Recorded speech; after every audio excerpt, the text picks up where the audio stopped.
Во ова издание, кој се ќе биде во кабинетот на Пендаровски? Председателот го бира тимот за работа.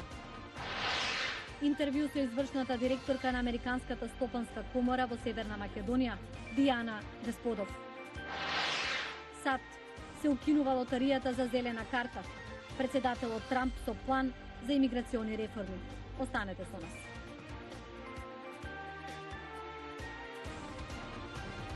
Поздрав од Вашингтон. Ова е ТВ журналот Ньюсфлеш на гласот на Америка на македонски. Јас сум Милена Ѓоргиевска. Да се укине лотаријата за зелена карта, да се намали семејната имиграција, а да се зголеми бројот на визи за лица со вештини. Ова се предвидува со новиот план на Трамп за имиграциони реформи. Еве ги деталите.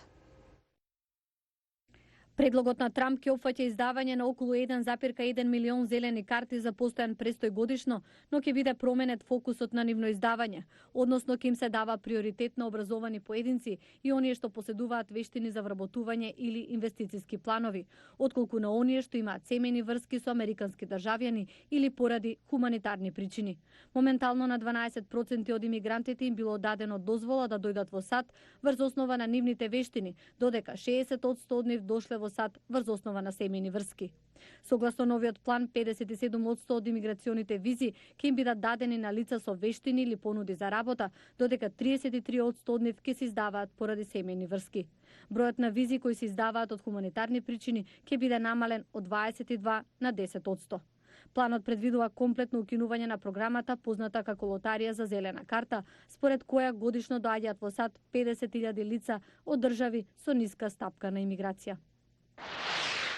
Председателот на САД Доналд Трамп вели дека нема судири на различни мислења во врска со американската политика на Блискиот Исток и додаде дека тој е сигурен од Иран наскоро ќе сака да разговара.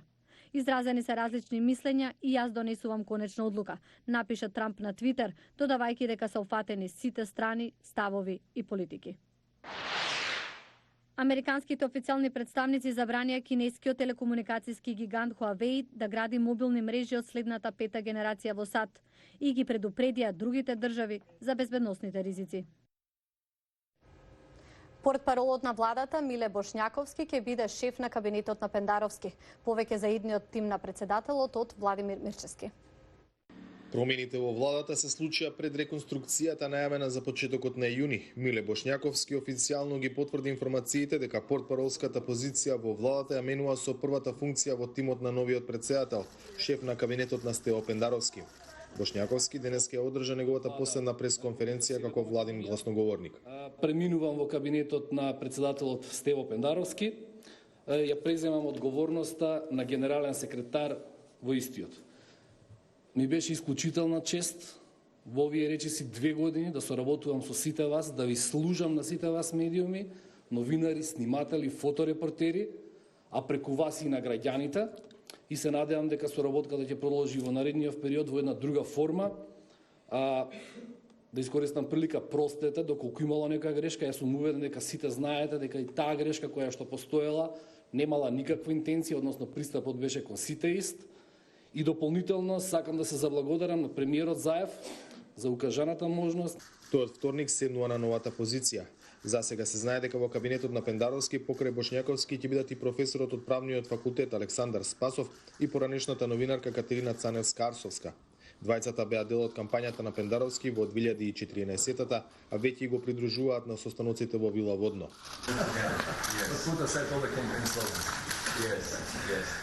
Како можни членови на тимот на шефот на државата, неофицијално се споминуваат имињата на поранешната судика во Страсбур Мира Лазарова Трајкова, на поранешниот амбасадор Александар Тавчиовски. За кои позиции се уште нема потврда. За гласот на Америка од Скопје, Владимир Мирчевски. Сигурноста со влезот во НАТО и во ЕУ ја става Северна Македонија на мапата на странските инвеститори, вели Дијана Десподов, извршна директорка на Американската стопанска комора, која деновиве во Вашингтон на годишни средби во Стејт департментот, Пентагон и Конгресот. Јане Бојаджиевски разговараше со неа. Улогата на Американската стопанска комора во Македонија е да ги обединува не само американските инвестиции во Македонија, туку и сите други компании кои што би сакале да бидат членки, а комората се грижи за представување на нивните интереси и права и во главном за создавање на подобра бизнис клима Какви реформи се неопходни во Северна Македонија за унапредување на деловната клима? Кои се сугестиите од вас, од Американската стопанска комора?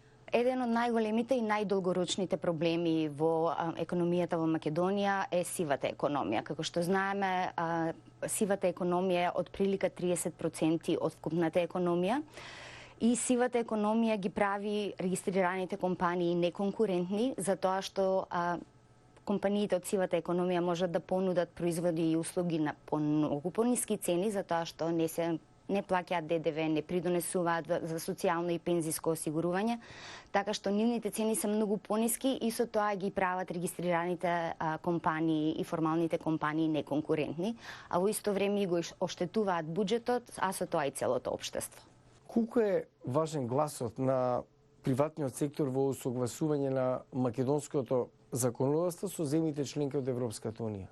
Јас мислам дека е апсолутно круцијален, затоа што мораме да земеме во предвид дека со тие закони кои што ќе ги донесеме, кои што се дел од препораките на Европска унија, сепак приватниот сектор ќе ги живее и ќе ги имплементира. Така што мислам дека фидбекот од приватниот сектор е многу важен.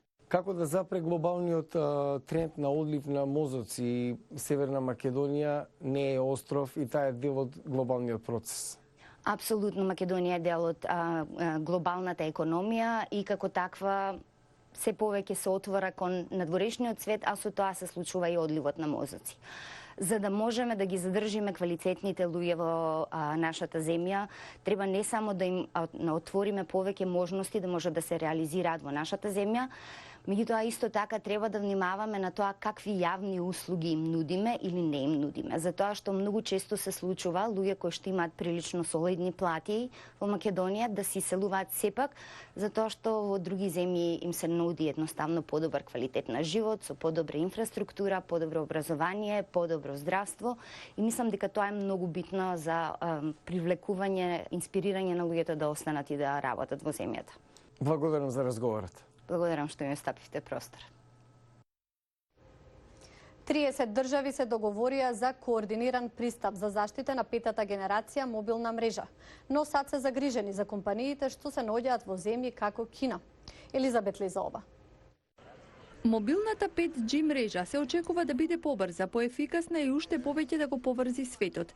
Ќе отвори нови можности за компаниите, смета Звима Рум од технолошката компанија Напредни комуникации. Кој да го контролира или одржува интернетот, во основа го контролира светот на комуникациите.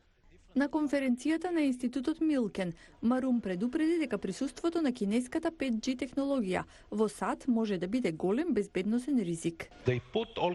Поставуваат мали уреди во нивната опрема што може да бидат активирани по потреба.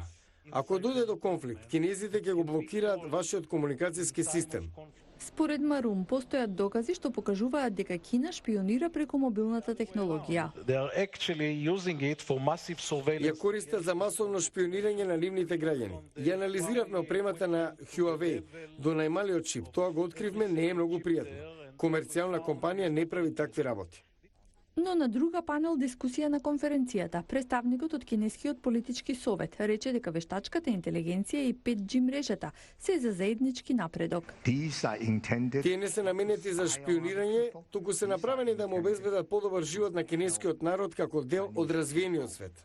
Сепак во извештај на Human Rights Watch се вели дека Кина користела мобилна апликација за масовен надзор во Ксинџијанг, област каде живее муслиманско малцинство, кое е изложено на репресија. Според извештајот, биле регистрирани биометричките податоци на луѓето, а било следено и нивното движење.